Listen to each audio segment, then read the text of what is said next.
Una vez más estamos en nuestro canal católico. Esto dice el Catecismo de la Iglesia Católica. Vamos a hacer nuestro encuentro de estudio bíblico sobre el Evangelio del próximo domingo 28 de noviembre del 2021. Los invito pues a escuchar con mucha devoción este encuentro, a suscribirse al canal los que no se han inscrito, a darle clic a la manito hacia arriba, pues si les gusta el encuentro, y a que hagan sus comentarios, escríbanme sus comentarios, cómo les pareció.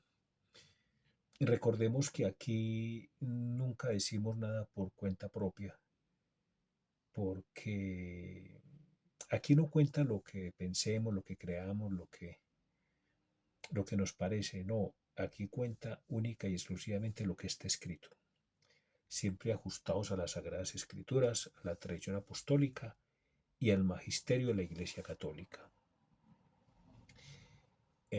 Bien, vamos entonces a dar inicio a nuestro encuentro sobre el Evangelio del próximo domingo 28 de noviembre del 2021, que es San Lucas, capítulo 21, los versículos 20 del 25 al 38 y del 34 al 36.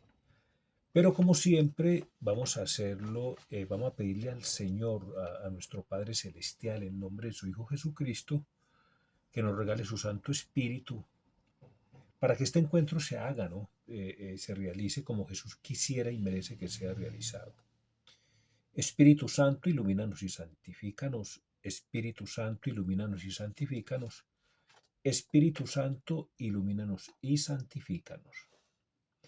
Lectura del Santo Evangelio según San Lucas. Gloria a ti, Señor. Por la señal de la Santa Cruz de nuestros enemigos, líbranos, Señor Dios nuestro, en el nombre del Padre, y del Hijo, y del Espíritu Santo. Amén. Habrá señales en el sol, en la luna y en las estrellas, y en la tierra naciones angustiadas, trastornadas por el estruendo del mar y de las olas. Los hombres se quedarán sin aliento, presa del terror y la ansiedad, al ver las cosas que se abatirán sobre el mundo, porque las fuerzas de los cielos se tambalearán. Entonces verán venir al Hijo del Hombre en una nube con gran poder y gloria. Cuando empiecen a suceder estas cosas, cobra ánimo y levanta la cabeza, porque se acerca nuestra liberación. Cuidad que no se emboten vuestros corazones por el libertinaje, la embriaguez y las preocupaciones de la vida, y venga aquel día de improviso sobre vosotros, como un lazo, porque vendrá sobre todos los que habitan toda la faz de la tierra. Está en vela, pues, orando en todo tiempo, para que tengáis fuerzas, logréis escapar y podáis manteneros en pie delante del Hijo del Hombre. Palabra del Señor, gloria a ti, Señor Jesús, en el nombre del Padre, y del Hijo, y del Espíritu Santo. Amén. Bueno, todos estos evangelios de los últimos domingos, pues de los últimos días del año litúrgico, pues es un lenguaje apocalíptico, ¿no? Pues se está acabando el tiempo litúrgico, eh, eh, como figura pues que se acaba el tiempo, ¿no? Se acaba el tiempo. Entonces por eso este lenguaje apocalíptico, ¿no? Escatológico, que anuncia la segunda venida del Señor, ¿no? Eh, Recordemos que son dos venidas del Señor. La primera, pues, fue cuando vino en la debilidad de nuestra carne. Eh, sí, en la debilidad de nuestra carne, con esa discreción, sin hacer bulla. La segunda venida, pues, ya no viene en la debilidad de nuestra carne, viene en la majestad de su gloria. Por eso viene haciendo bulla. Por esto todo este elenco de fenómenos cósmicos, ¿no? No hay que tomarlo totalmente literal, que el sol, que las estrellas, que esto, que lo otro, no. Esto más que todo quiere decir que el Señor vendrá haciendo bulla, ¿no? Haciéndose sentir, viene la majestad de su gloria y que todos los habitantes de la tierra lo vamos a ver, ¿no? Todos los habitantes de la tierra vamos a ser testigos de esto, ¿cierto? Mm, a ver, a ver. San Agustín cuando explica San Agustín ese evangelio de los 5 panes y los 2 peces, el milagro de los 5 panes y los 2 peces, dice San Agustín que los 5 panes simbolizan los 5 libros del Pentateuco y los 2 peces los dos principales roles que Cristo va a ocupar en la tierra, es decir, el de rey y el de juez. Hace 8 días celebrábamos la majestad, la solemnidad, perdón, de la fiesta de Cristo Rey, ¿no? Y el evangelio era precisamente ese cuando Pilato entrevista a Jesús y le pregunta que si es rey, ¿no? Jesús le dice que sí, que claro, que por supuesto que él es rey y para eso ha venido a reinar, ¿no? Las profecías se cumplen, así las tomemos en serio o en broma, así las tomemos en charla, las profecías se cumplen. Y eso fue lo que hicieron con Jesús, una burla, pero una burla profética. A Jesús le pusieron, por burlarse de él, un manto color púrpura, ¿no? O sea, lo vistieron de rey para burlarse de él. Le pusieron todo el atuendo de un rey. Lo coronaron, pues, con la corona de espinas, ¿no? Ningún rey, pues todo rey tiene su corona. Jesús tuvo la suya, fue la corona de espinas. Tuvo su vestidura real, ese manto de púrpura que le colocaron para coronarlo de espinas. Tuvo su cetro, una caña, ¿no? Faltaba que se sentara en la silla donde se sienta el rey. Entonces, la mayoría de las Biblias dicen en Juan 19:13, vamos a buscarlo acá. La mayoría de las Biblias dicen en Juan 19:13, vamos a buscarlo. Dice así, Juan 19:13, la mayoría de las Biblias. Pasa esta entrevista de Jesús con Pilato, cuando Pilato entrevista a Jesús, del Evangelio de hace 8 días, ¿no? Entonces miremos 19:13. Dice acá, al oír Pilato estas palabras, ¿cuáles? Pues las declaraciones que hizo Jesús, ¿cierto? Yo soy rey, para eso he venido. Yo vine a ser para ser testigo de la verdad, ¿no es cierto? Dice acá Juan 19:13, al oír Pilato estas palabras, hizo salir a Jesús, ¿no? Hizo salir a Jesús y se sentó en el tribunal, en el lugar llamado enlosado en hebreo Gábata. A ver, Jesús entró a Pilatos, a una parte pues, que se llama el pretorio, eso es adentro. Y allá tuvo la entrevista con Jesús. Cuando terminó la entrevista con Jesús, lo sacó afuera, como dice acá, ¿no? Acá dice textualmente, ¿cierto? Al oír Pilato estas palabras, hizo salir a Jesús y se sentó en el tribunal en el lugar llamado enlosado en hebreo Gabatá.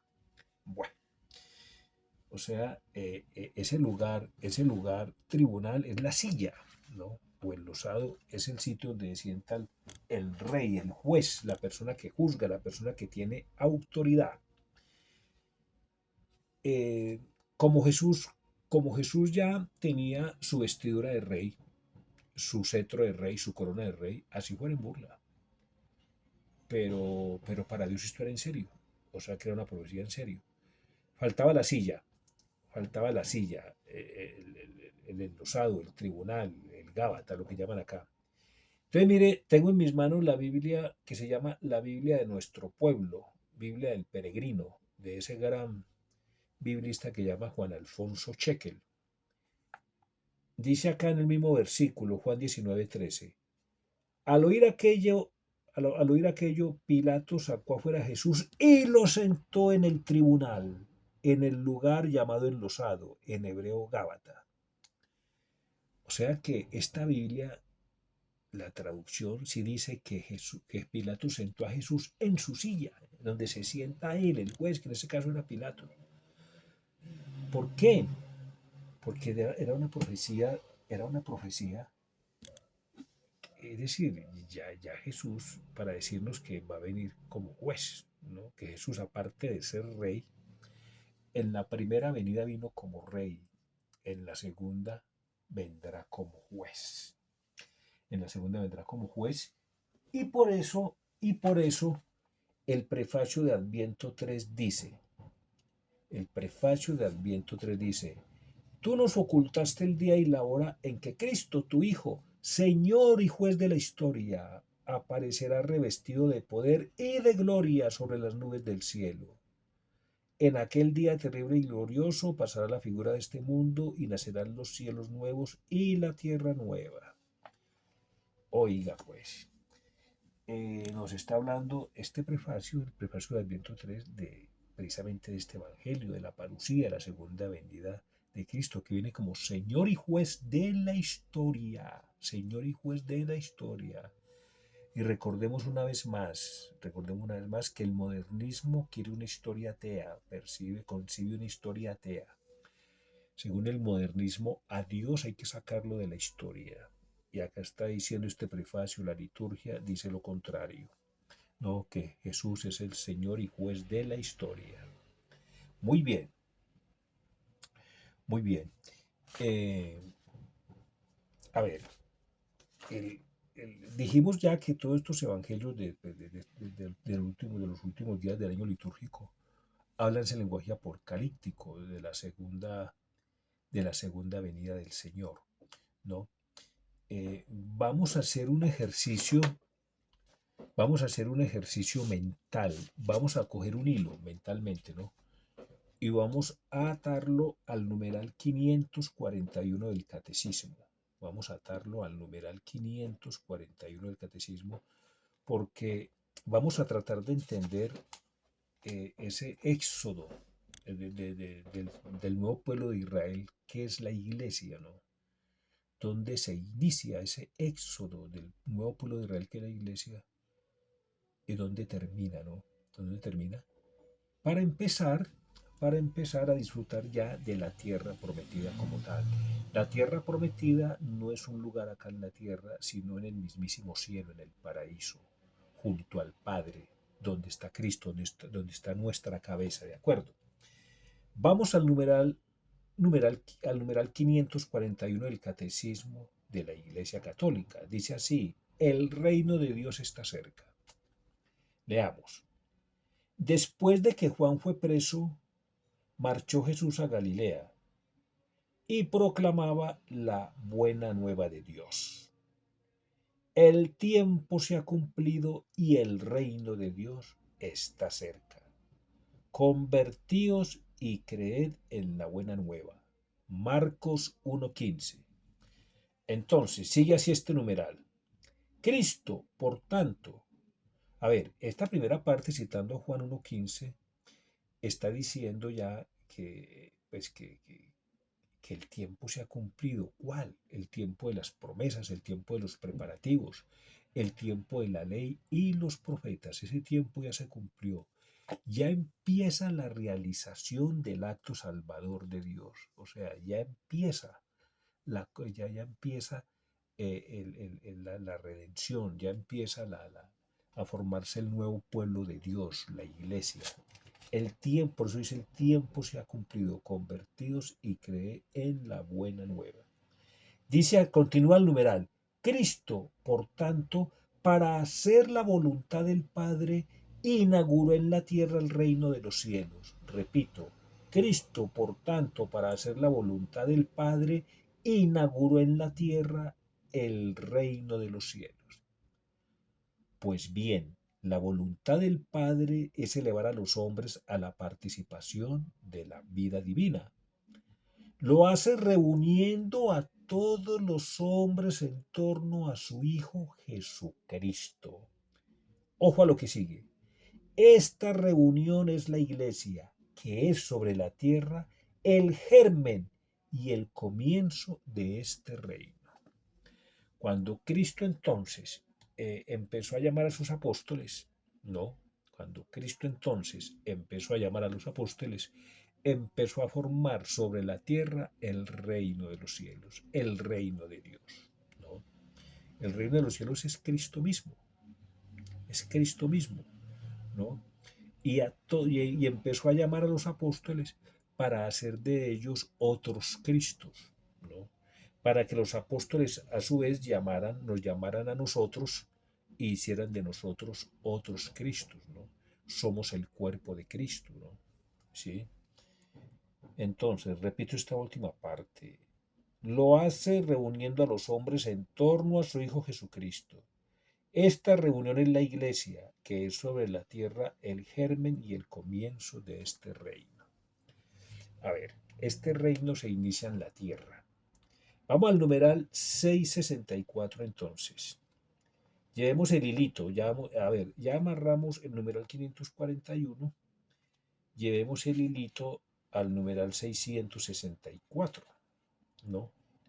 Y lo vamos a amarrar allí en el numeral 664, ¿no? Este hilito, ese hilito que está amarrado en el 541, ¿no? Y el otro extremo en el 664, pues es el éxodo del nuevo Israel, del nuevo pueblo de Dios que es la iglesia, en la tierra, dice acá, numeral 664. Sentarse a la derecha del Padre significa la inauguración del reino del Mesías, cumpliéndose la visión del profeta Daniel respecto del Hijo del Hombre. Abro comillas. Vamos a leer la profecía Daniel 7:14. A él se le dio el imperio, honor y reino, y todos los pueblos, naciones y lenguas le sirvieron. Su imperio es un imperio eterno que nunca pasará, y su reino no será destruido jamás. Cierro comillas, Daniel 7:14, ¿no? A partir de este momento, los apóstoles se convirtieron en los testigos del reino que no tendrá fin. Bueno, ese es el éxodo del nuevo pueblo de Dios en la tierra. Entonces, fíjese cómo en la profesión de fe decimos, sube a los cielos y está sentado a la derecha de Dios Padre. Ya el catecismo nos acaba de explicar en el numeral 664 qué es sentarse a la derecha de Dios Padre. Y desde allí, sigue la profesión de fe, y desde allí ha de venir a juzgar a vivos y muertos, ¿no? Que es el evangelio que hoy nos ocupa, que es la parusía, ¿no? Entonces fíjese cómo la profesión de fe habla de la parusía. Y desde allí ha de venir a juzgar a vivos y muertos. Jesús viene como juez. Jesús viene como juez. ¿De acuerdo? A juzgar a vivos y a muertos. A ver, esto es muy, muy importante que lo tengamos en cuenta. El Señor Jesús en la parusía no viene a pasear, no viene a turistear, no viene a un congreso. No, Él viene es a juzgar a vivos y muertos. Es decir, Él viene al juicio final. Esto hay que tenerlo muy presente. Jesús viene al juicio final. Vamos al catecismo, al numeral 1039. A ver qué nos dice el catecismo sobre el juicio final. Dice acá, el juicio final. Vamos un numeral antes, al numeral 1038. Dice, el juicio final. La resurrección de todos los muertos, de los justos y de los pecadores, Hechos 24:15, precederá al juicio final. O sea, estará antes del juicio final, ¿cierto? Esta será la hora en que todos los que estén en los sepulcros oirán su voz, y los que hayan hecho el bien resucitarán para la vida, y los que hayan hecho el mal para la condenación. Ay, ay, ay. ¿No? Juan 5, 28, 29. Y por ahí que circula con tanta fuerza la herejía del universalismo. ¿Cuál es la herejía del universalismo? Que allá arriba nos vemos todos, que nadie se va a condenar, que el infierno se va a quedar vacío. El catecismo está diciendo en el numeral 1038 algo totalmente diferente. Yo voy a repetir esa parte.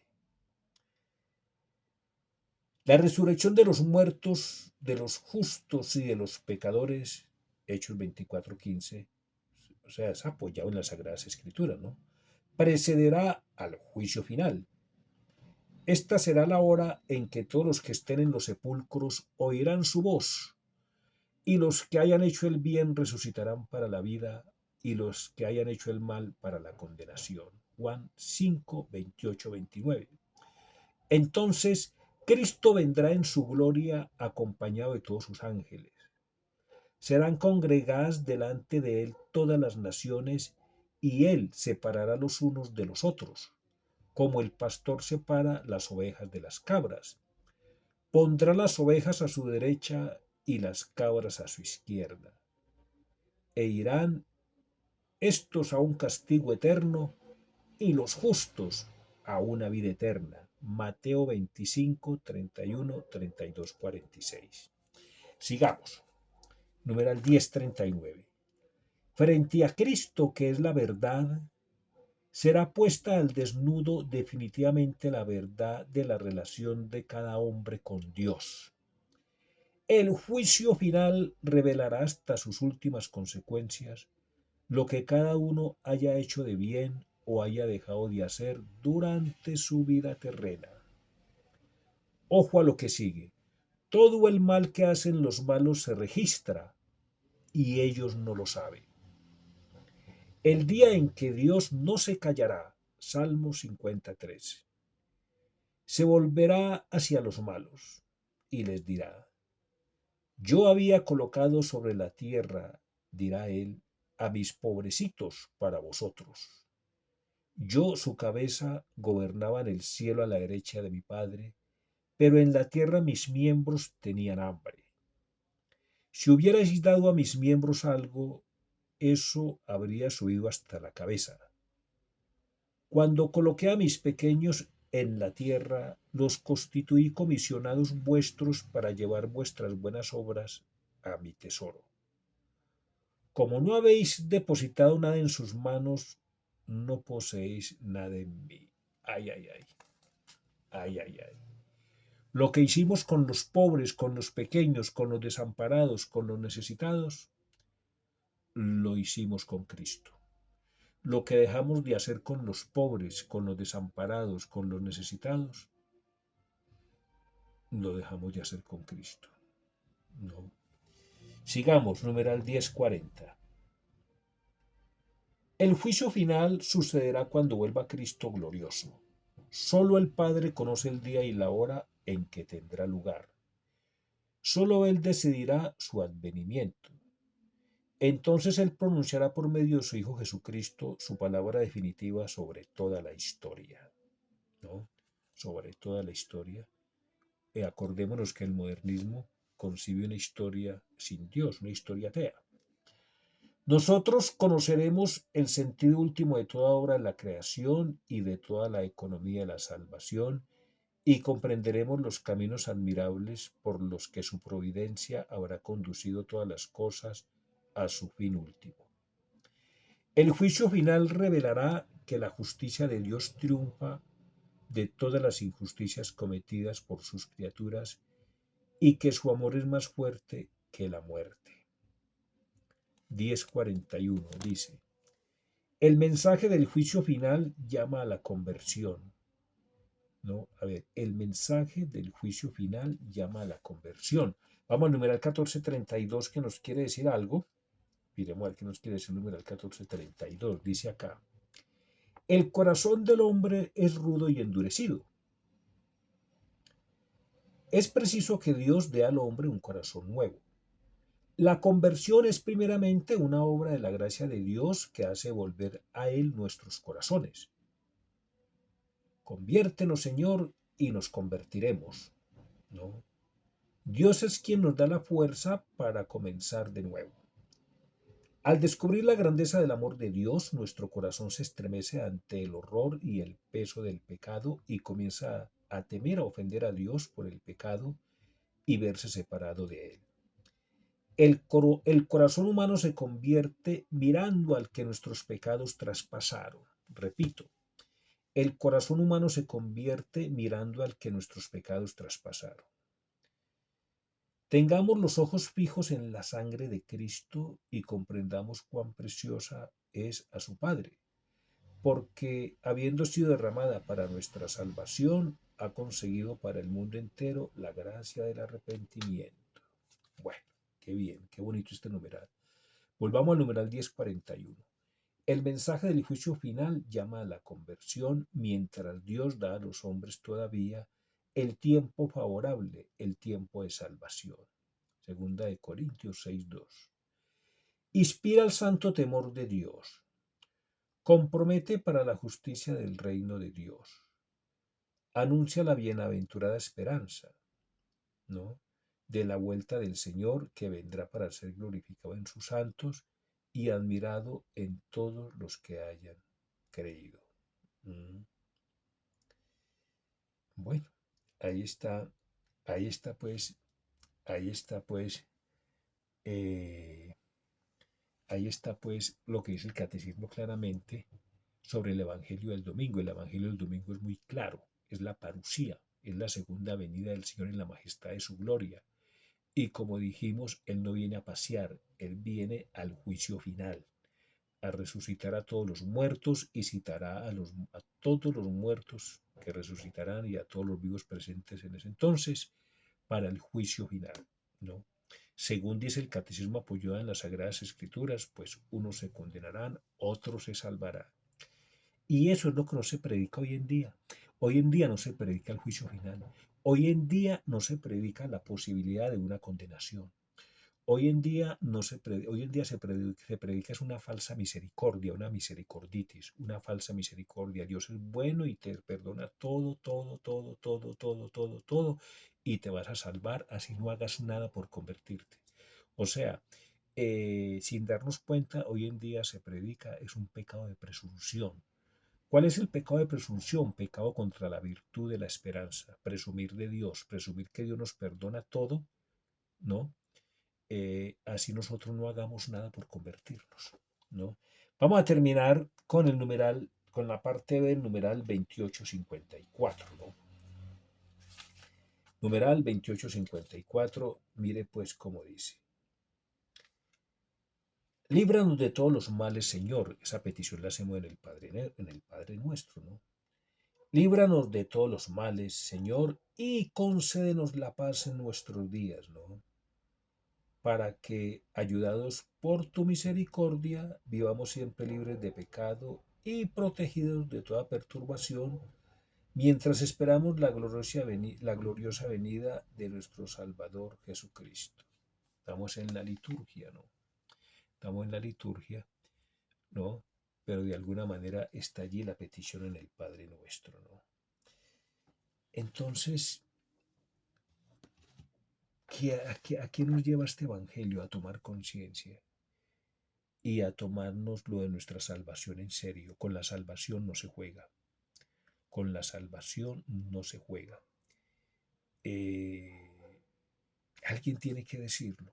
Alguien tiene que decir esto, que con la salvación no se juega y existe el riesgo de una condenación. Pongamos más cuidado, estemos atentos. Acordémonos en Mateo 7 que hay dos caminos, ¿no? Hay dos caminos y no se pueden y la opción es uno de los dos. La opción es uno de los dos. Finalmente vamos a llegar por uno de los dos, o bien a la condenación eterna, o bien a la bienaventuranza eterna.